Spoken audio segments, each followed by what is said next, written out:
The moment I caught my wife cheating, my world didn't just crack. It shattered into a million jagged pieces, each one cutting deeper than the last. I'm Jake, just a regular guy who thought he had it all. A loving wife, a cozy home, and a life I'd spent years building. 5 years ago, I walked away from it all without a word, disappearing like a ghost. Now she's found me, and I'm forced to face the wreckage I left behind. Let me take you back to where it all began. I met Sarah in college, her laugh lighting up a crowded lecture hall like nothing else mattered. She was bold, with this wild spark in her eyes that made me feel alive. We were young, stupidly in love, and after graduation, we built a life together in a small suburban house with a creaky porch and a backyard we dreamed of filling with kids someday. I worked as a mechanic, hands always stained with grease, while Sarah taught at the local elementary school. Life wasn't perfect, but it was ours. Movie nights on the couch, her stealing my fries at dinner, the way she'd hum off-key while doing dishes. Those little moments felt like forever. But forever started to fray. It was subtle at first, like a thread slowly unraveling.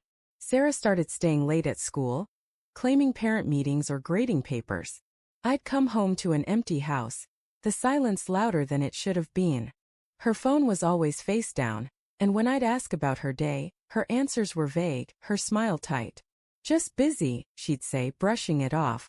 I told myself it was nothing, just the stress of her job. But doubt is a quiet poison. It creeps in, settles deep, and before you know it, you're questioning everything. One night I couldn't shake the feeling. It was like a weight pressing on my chest, heavy and unyielding. Sarah said she was meeting a colleague to plan a school event, but something in her voice, too casual, too rehearsed, made my skin prickle. I don't know what possessed me, but I followed her. My truck rumbled behind her car as she drove past the school, past the coffee shop she mentioned, and into a part of town we rarely went. She pulled into the parking lot of a dim-lit bar, and I watched, heart pounding, as she walked inside. I sat there for an hour, gripping the steering wheel, telling myself to drive away. But I couldn't. When I finally pushed through the bar's heavy door, the smell of stale beer hit me, and there she was, my Sarah, tucked in a corner booth, laughing with a man I'd never seen. His hand was on hers, their faces too close, her eyes sparkling in a way I hadn't seen in months. My stomach twisted, and for a moment I couldn't breathe. I didn't confront her. I just stood there, invisible, watching my life crumble. When I got home, I sat in the dark, replaying every moment of our marriage. Was it me? Was I not enough? The questions clawed at me, but worse was the memory of her laugh, so carefree with him, so different from the strained smile she gave me. When she came home, smelling faintly of his cologne, I couldn't hold it in.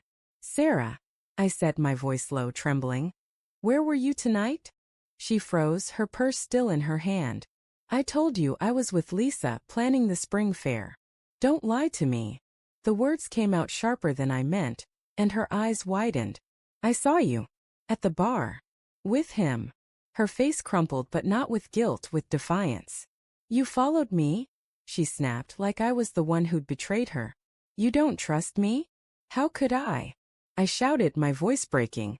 "You were with another man, Sarah." Laughing, touching him like I don't even exist. She didn't deny it. She just stood there, lips pressed tight, eyes glistening. "Jake, I didn't mean for it to happen," she finally whispered. "It was a mistake. I was lonely, and you were always working, and—" "Don't—" I cut her off, my chest heaving. "Don't make this my fault." I wanted to scream, to beg her to take it back, to make it untrue. But the truth was there, raw and ugly, tearing us apart. I didn't sleep that night. By morning I'd made up my mind. I couldn't stay in a house that felt like a lie, in a life that wasn't mine anymore. I packed a bag, left my wedding ring on the kitchen counter, and walked out. No note, no goodbye, just silence. I drove across the country, from Ohio to a small coastal town in Oregon, where no one knew my name. I got a job fixing boats, lived in a one-room apartment, and tried to rebuild a life from the ashes of the one I'd lost. But the pain followed me, a shadow I couldn't outrun. For 5 years I kept my head down, avoiding anything that reminded me of her. No social media, no calls home, no ties to the past. I thought I'd escape, but last week I saw her. I was grabbing coffee at a local shop when the door chimed, and there she was, Sarah, standing in the doorway, her face pale, her eyes locked on mine. She looked older, worn, like the years had been heavy on her too.